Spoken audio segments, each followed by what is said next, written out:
So it's been a busy few months for you. You've had a residency in Portland, a solo show, and a whole bunch of other projects in the works, this one as well. Can you speak about your, I guess, experience jumping into 2023 with such gusto? Yeah, since last year graduate, I was a little bit nervous how to survive after national school and without teacher, without my co-hold, and judge yourself every minute at a home studio. So then I applied this grant to extending my research. I wanted to just really see what I can find by myself in the real world. And then, so I got the chance, and then I awarded the residency in the Portland.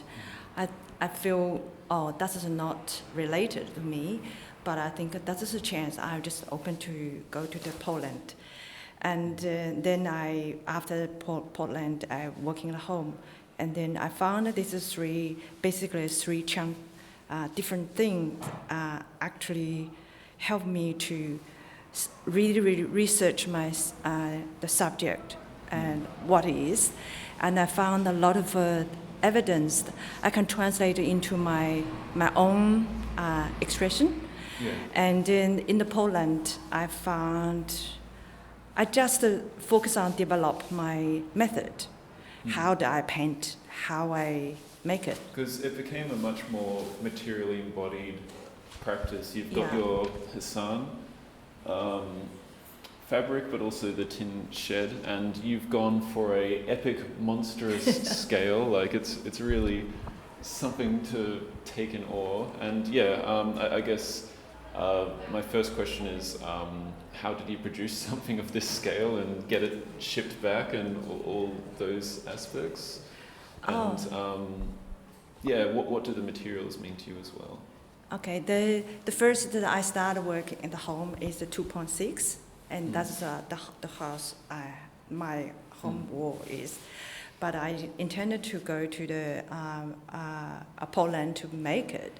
You told me that at the studio, the wall height is 4 meters, so I thought I give myself 3.7. I think it's enough.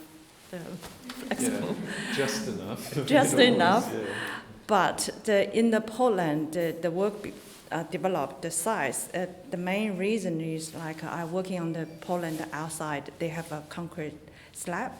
And then this is nothing to compare. I just looked at this piece in the middle of this bit. It's too square for me. I want to produce the work like a scrolling, the traditional Chinese painting. So I also wanted to produce the work like the meaning of the shanty. It's not very pretty, like last year, very like a scholar kind of making. I want to just like loose it up. Yeah, because your work evokes early 19th century Chinese settlers in the regional New South Wales area and kind of how they lived their lives.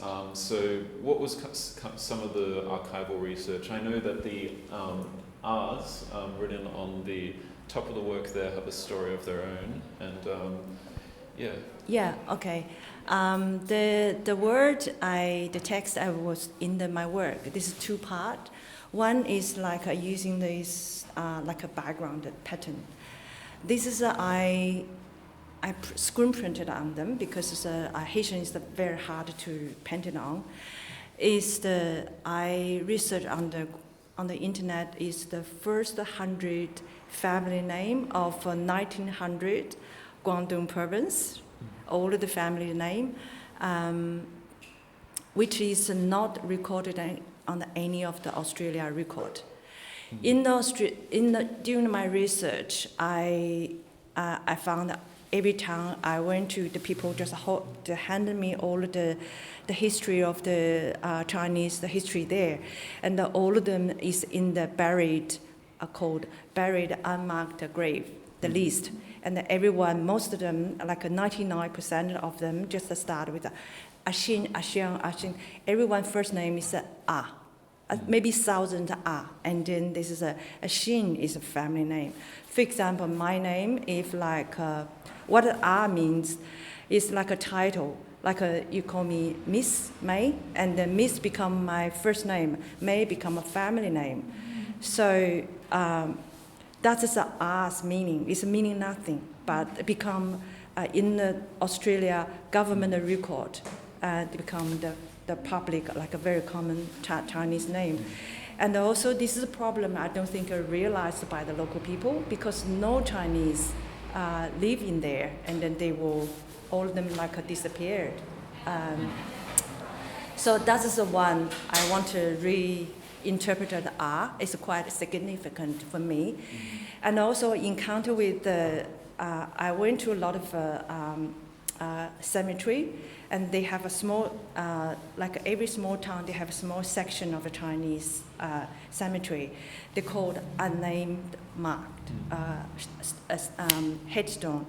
And on the, sometime I can find a really, really beautiful made Chinese headstone. They have a beautiful written in the Chinese. They have a full Chinese name, but no one read it. No one understand what it is. So I just feel that is how I went to the graveyard. I read all of these Chinese. No one understand what I mean. But R, and also is like they write in the headstone. They not write R.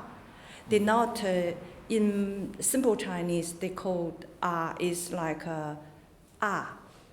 But in the headstone, they translate into Ya. Ya is means, I realize that how is Ya? Ya is Guangdong province, Taiwanese, Hong Kongese, Southeast Asia, like Malaysia or Singapore, all of them called A is Ya. So I just reinterpreted from this one, I reinterpreted as A meaning for me is person without a name. So I using the R is the shape of the tent, also the shape of the Chinese character Ren. Ren is a person. Person Ren, if you talk about Ren, is without name. I think that's the R.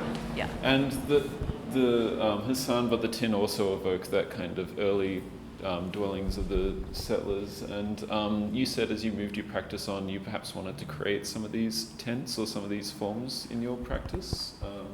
Yeah, I'm going to make a shanty structure in the Laperoux Museum. That's going to be awesome.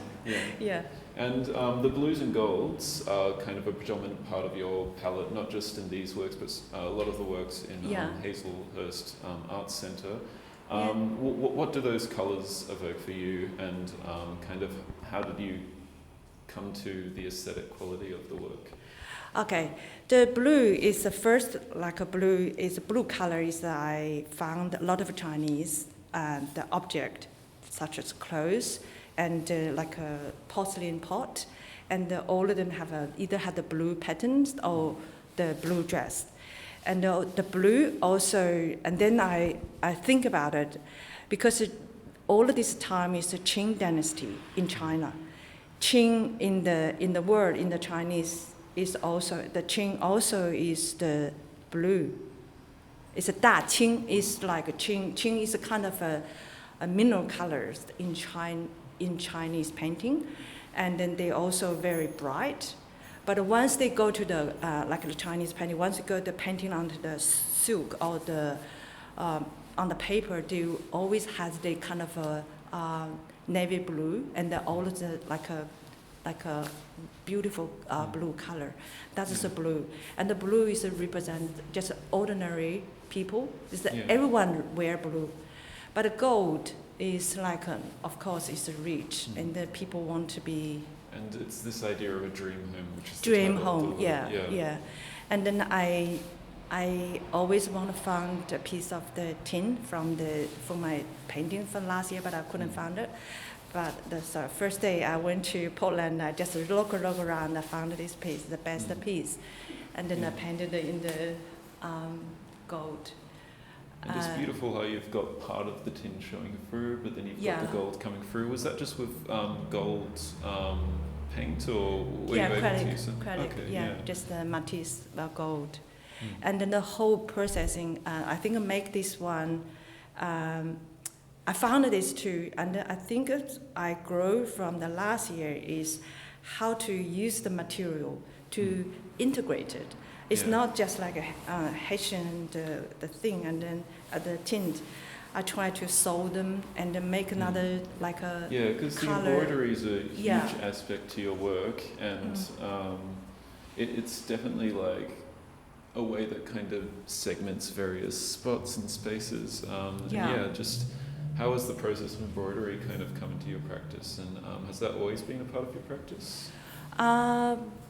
No, just come to I never sew before. I can't make use a machine. I can't do it, but I can use a big needle, just like.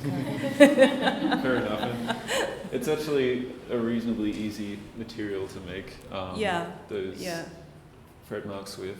Thank you so much, Mei. Thank you.